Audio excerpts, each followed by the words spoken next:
اگر یہی 5 افراد اہل بیت ہیں یا ان کی اولاد ہی اہل بیت ہے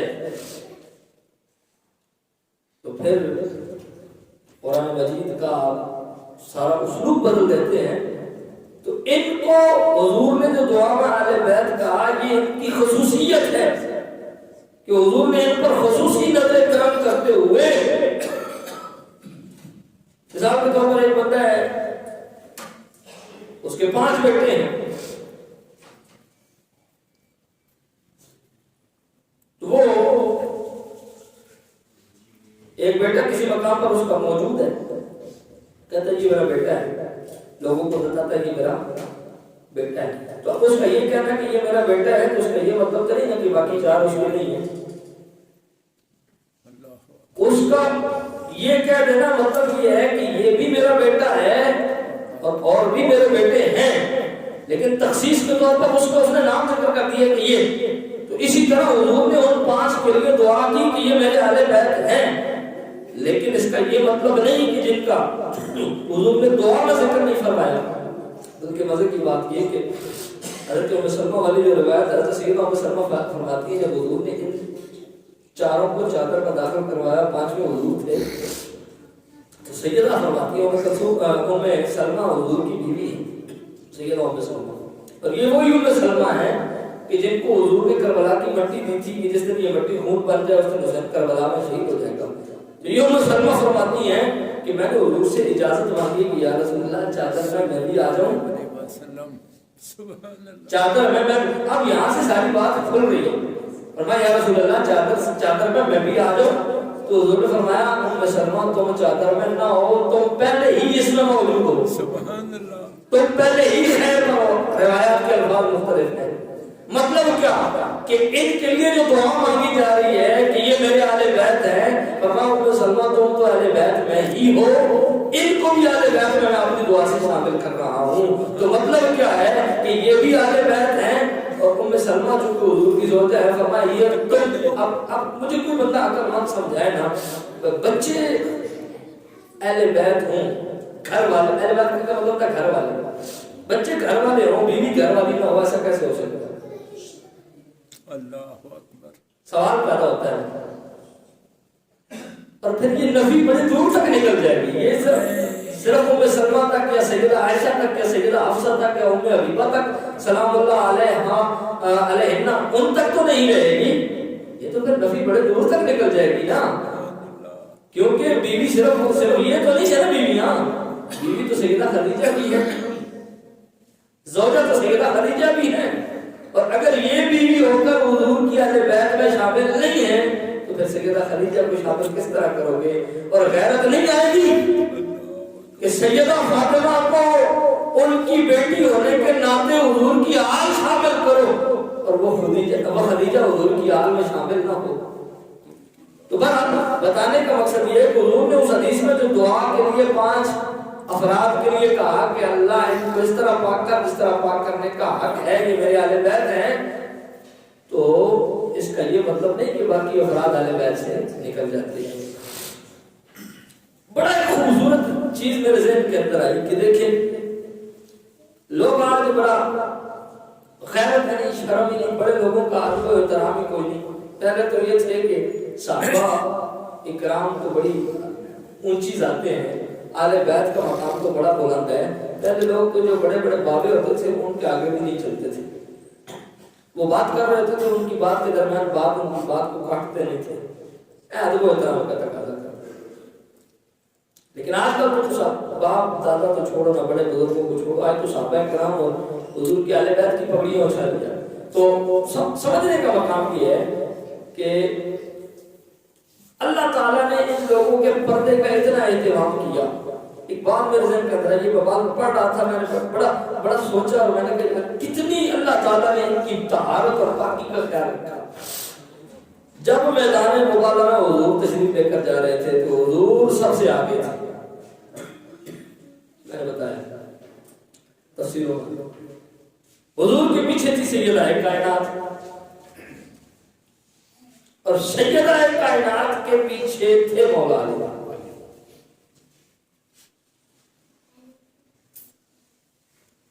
کبھی آپ نے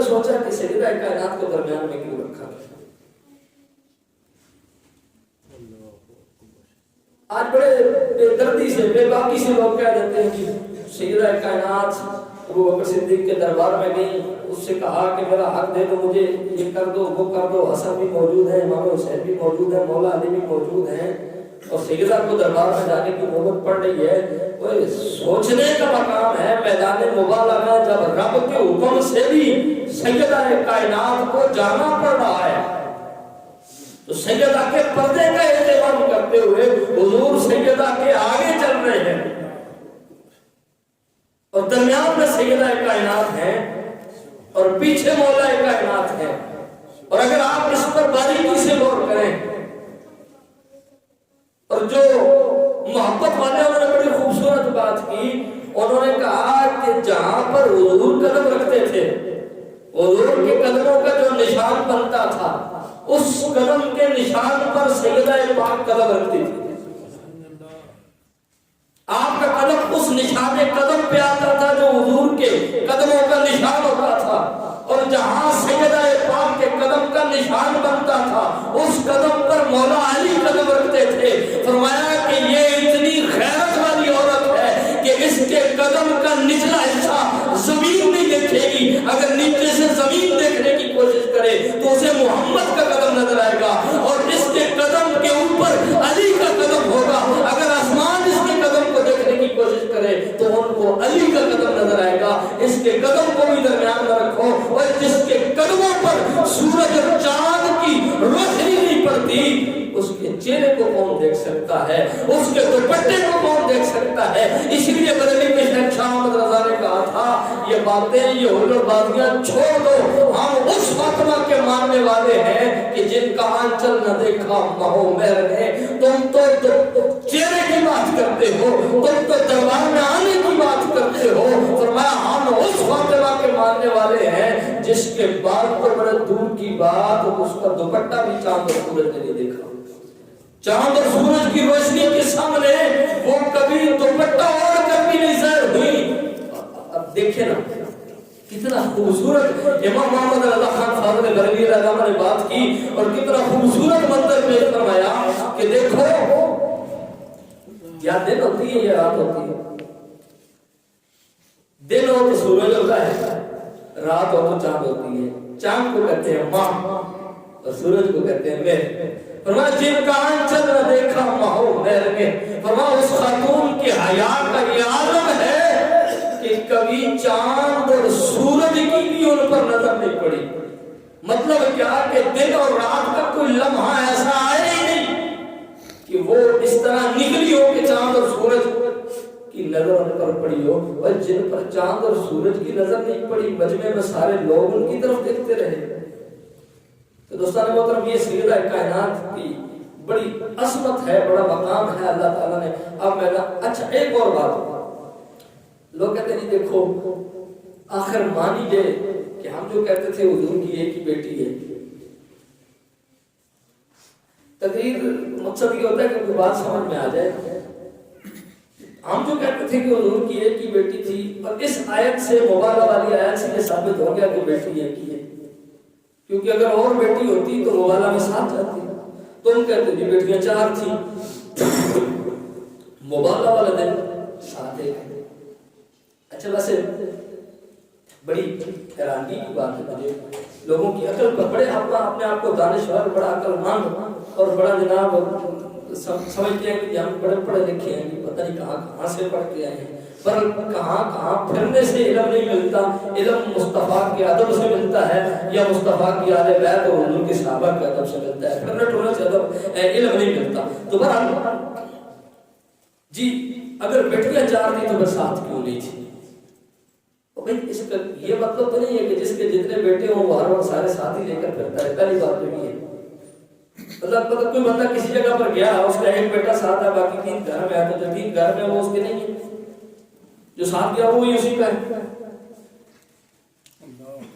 پہلی بات تو یہ ہے، لیکن یہ بات تو ان کے جسے کہتے ہیں جواب کا الزامی جواب، لیکن جو حقیقت بات ہے باقی تین ساتھ کیوں نہیں تھی اور یہ ایک ساتھ کیوں تھی، اس کی وجہ یہ ہے کہ اس وقت باقی تین موجود ہی نہیں تھی۔ مبالغہ ہو رہا ہے 10 ہجری کو، سن 10 ہجری کو۔ لمبی زبان کر کے بات کر دینا آسان ہوتا ہے، لیکن مولا کائنات اسی لیے فرماتے ہیں کہ جس کو ناسخ و منسوخ کا علم نہ ہو میں اسے عالم نہیں مانتا، میں اسے عالم نہیں تسلیم کرتا۔ جیسے آگے پیچھے کا پتہ نہ ہو نا، بات مکے کی ہو سنائے مدینے میں، بات مدینے کی ہو سنا مکے میں رہا ہو، بات یہودیوں کی ہو سنائے مشرکوں کی طرف سے، بات عیسائیوں کی ہو بنا کر یہودیوں کی سناتا رہے، بات تورات کی ہو ڈال قرآن میں دے، بات قرآن کی ہو منسوخ تورات کی طرف کرے۔ فرمایا ہم ایسوں کو عالم نہیں مانتے جو ناسخ و منسوخ اور تقدیم و تاخیر کا علم رکھتے ہیں، ہم انہیں عالم مانتے ہیں۔ تو مولا کائنات کی زبان پر ہی اعتماد کر لیا ہوتا تو دوستان محترم، اصل مسئلہ یہ ہے کہ حضور علیہ السلام کی پہلی بیٹی جن کا پہلے وصال ہوا وہ سیدہ رقیہ سلام اللہ علیہا جو حضرت عثمان کی زوجہ ہیں، وہ سن 2 ہجری میں ان کا وصال ہو گیا تھا۔ اور اس کی بڑی وجہ یہ ہے کہ عثمان جنگ بدر میں نہیں گئے، حضور نے جنگ بدر میں حصہ دیا، ان کا شمار بدری صحابہ میں ہوتا ہے لیکن بدر میں نہیں گئے۔ اب کوئی کہے نا کہ جی کوئی بدر میں نہ چاہ کے بدری کیسے ہو سکتا ہے؟ بدر میں جنگ لڑے نہیں، تلوار اٹھائی نہیں، حضور کے ساتھ گئے نہیں، نہ جناب کسی کافر کو مارا، نہ خود زخم کھایا، نہ بدر کی طرف سفر کیا، نہ مصیبتیں صحبتیں برداشت کی، پھر گھر میں بیٹھے بیٹھے بدری کیسے ہو گئے؟ فرمایا یہی تو مصطفیٰ کا کرم ہے، کوئی وہاں جا کر بدری بنتا ہے، کوئی گھر میں بیٹھا رہے مصطفیٰ اپنی نظر سے اسے بدری بنا دیتا۔ ہوا یہ کہ حضور صلی اللہ علیہ وسلم کی بیٹی بیمار تھی، حضور نے فرمایا تم رقیہ کی تیمارداری کرو، ان کا خیال رکھو، جو بدر میں جانے والے مجاہد ہیں جتنا رب ان کو ثواب عطا فرمائے گا عثمان تجھے گھر بیٹھے ہوئے اس کو۔ حضور جب واپس آئے جنگ بدر کر کے سن 2 ہجری، میں یہ بات اس لیے بتا رہا ہوں جنگ بدر کے میں نے بات چھیڑنی نہیں تھی چونکہ بات 2 ہجری کی ہے، جنگ بدر بھی 2 ہجری میں ہوئی۔ تو حضور جب جنگ بدر لڑ کے واپس آ رہے تھے، جنگ بدر سے فتح حاصل کر کے حضور کے صحابہ جب مدینہ کی حدود میں داخل ہوئے تو جنت البقیع میں حضور نے دیکھا کہ اس وقت حضرت عثمان سیدہ رقیہ کو دفن کر چکے تھے۔ آپ کو مثال ہو چکا۔ تو پہلی بیٹی حضور کی کب فوت ہو گئی؟ سن 2 ہجری کے اندر۔ اچھا اب رہ گئی 3 بیٹیاں۔ دوسری بیٹی حضرت سیدہ زینب، وہ سن 8 ہجری کو فوت ہو گئی۔ اب بیٹی کتنی رہ گئی؟ 2، چونکہ ہمارے سنت کہتے ہیں کہ 4 ہیں، باقی انہوں نے کھاتے ہی مکا دیا کہ ہے یہ چھوڑ لوگ کا ساتھ سویرے کا۔ تو اب رہ گئی 2، حضرت سیدہ زینب کا 8 ہجری میں وصال ہو گیا، سیدہ رقیہ کا 2 ہجری میں وصال ہو گیا۔ اب رہ گئی 2، سیدہ ام کلثوم اور سیدہ فاطمہ سلام اللہ علیہما۔ اب جو حضرت سیدہ ام کلثوم ہے سن 9 ہجری کو آپ کو وصال ہوا۔ حضور کی جو تیسری بیٹی ہیں ان کا سن 9 ہجری کے اندر وصال ہو رہا ہے۔ بندہ 1964 میں فوت ہو جائے، کوئی کہے کہ بڑا غدار تھا 1965 کی جنگ نہیں لڑی، اس کو کہیں گے وہ غدار نہیں تھا، تو جاہل بڑا تو بے وقوف ہے، گدھے جو 1964 میں فوت ہو گیا وہ 65 کی جنگ کیا لڑے گا؟ اور جو 9 ہجری میں فوت ہو رہی ہے وہ 10 ہجری کے مبالغے میں جائے گی کیسے؟ جو 8 ہجری میں فوت ہو رہی ہے وہ 10 ہجری میں ہونے والے مبالغے میں شریک کیسے ہو؟ جو 2 ہجری میں فوت ہو چکی ہے وہ 10 ہجری والے مبالغے کے اندر شریک کو کیوں نہ ہو؟ اعتراض تب بنتا تھا کہ ام کلثوم، سیدہ رقیہ اور سیدہ زینب موجود ہوتی اور حضور ان کو گھر میں چھوڑ کر صرف سیدہ فاطمہ کو لے کر جاتے، پھر کہہ سکتے تھے کہ بیٹی ایک ہی تھی اس لیے ایک کو لے کر گئے ہیں، لیکن وہ تینوں وصال فرما چکی تھی اس لیے اب حضور صرف حضرت فاطمہ کو ساتھ لے کر گئے۔ جہاں تک بات ہے تاریخ کی بڑی معتبر کتابوں کے اندر یہ بات موجود ہے، صرف ہماری کتابوں کے اندر نہیں، پڑوسیوں کی کتابوں کے اندر بھی یہ چیزیں موجود ہیں اور انہوں نے بھی اس چیز کو بڑے شرح صدر کے ساتھ اس کو بیان کیا۔ ناصر التواریخ آپ اٹھا کر دیکھ لیں، انہوں نے لکھا ہے کہ 4 بیٹیاں اگرچہ بعد میں آنے والے نہیں مانتے، اور کافی کے اندر بھی یہ چیز موجود ہے، یہ کافی پینے والی نہیں ہے کتاب کا نام ہے، تو اس کے اندر بھی موجود ہے کہ 4 بیٹیاں تھیں۔ اور حیات القلوب علامہ مجلسی ہیں ان کی اس کے اندر فارسی میں انہوں نے اس چیز کو بڑے خوبصورت انداز سے بیان فرمایا. کہتے ہیں در قرب الاسناد بسند معتبر.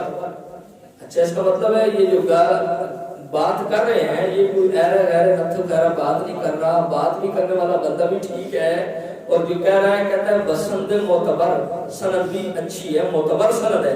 اچھا کہنا کیا چاہتے ہو؟ اچھا چلو سند معتبر ہے, کہنے والا بندہ کون ہے؟ فرمایا از حضرت صادق روایت کردہ است, بات کرنے والا بھی کوئی اور امام نہیں, امام جعفر صادق ہے. ٹھیک ہے, کہتے ہیں جی در قرب الاسناد بسند معتبر از حضرت صادق روایت کردہ است کہ از برائے رسول خدا. یہ بات سننے کی کہتے ہیں جی وہ 3 خدیجہ کی تھی, پہلی شادی سے تھی, ایک فاطمہ حضور کی بیٹی ہے, اور اس کا دماغ خراب ہے کہ وہ کہتا ہے از برائے رسول خدا. انہوں نے خدیجہ کی بات بعد میں کی, کہا از برائے رسول خدا, کہ رسول خدا کی از خدیجہ, خدیجہ کے بدن سے, خدیجہ کے پیٹ سے متولد شدند طاہر و قاسم, 2 بیٹے پیدا ہوئے, طاہر اور قاسم. بیٹیاں کتنی؟ وہ فاطمہ و ام کلثوم و رقیہ و زینب. اگر 4 نہیں تھی تو اسے 4 شمار کرنے کا کیا ضرورت تھی؟ اور نہج البلاغہ کے اندر آخری بات مولا علی کی بات پر فیصلہ کر لیتے ہیں. نہج البلاغہ کے اندر مولا کائنات نے چند مشورے عرض کیے حضرت عثمان کو. جب آپ کے گھر کا گھیرا کر لیا گیا, لوگ آپ کو شہید کرنا چاہتے تھے, اس وقت چند مشورے لے کر مولا کائنات حضرت عثمان کے پاس گئے, ان کو سمجھانے کی کوشش کی, بتایا, سارے معاملات کیے. اس وقت حضرت مولا کائنات کے الفاظ اور بحمد اللہ تعالی مکتبہ بھی ان کا, کتاب بھی ان کے مکتبے سے چھپی ہوئی میرے پاس موجود ہے, دکھانے کا ذمہ دار ہوں. مولا کائنات فرماتے ہیں کہ دیکھو جو شان اللہ نے عثمان حضور کی قرب والی تجھے عطا کی ہے وہ ابو بکر عمر کو بھی عطا نہیں کی. اور آگے کہتے ہیں کیوں؟ اس کی وجہ یہ ہے کہ ابو بکر عمر کو وہ سعادت حاصل ہے کہ ان کی بیٹیاں حضور کے گھر ہیں, اور تجھے اور مجھے یہ سعادت حاصل ہے کہ ہمارے گھر کے اندر مصطفیٰ کی بیٹی ہے, میں بھی مصطفیٰ کا داماد بنتا ہوں, تو بھی مصطفیٰ کا داماد بنتا ہے. اب مجھے کوئی سمجھا دے کہ داماد بغیر بیٹی کے بن سکتا ہے یا نہیں بن سکتا. اللہ تعالیٰ حضور کے تصدق ان چیزوں کو سمجھنے کی توفیق عطا فرمائے. اللہ تعالیٰ حضور کے یاروں کے کو بھی سمجھنے کی توفیق عطا فرمائے, اور اللہ تعالیٰ پنج تک پاک کی غلامی میں ہمیں زندہ رکھے, اسی غلامی میں موت عطا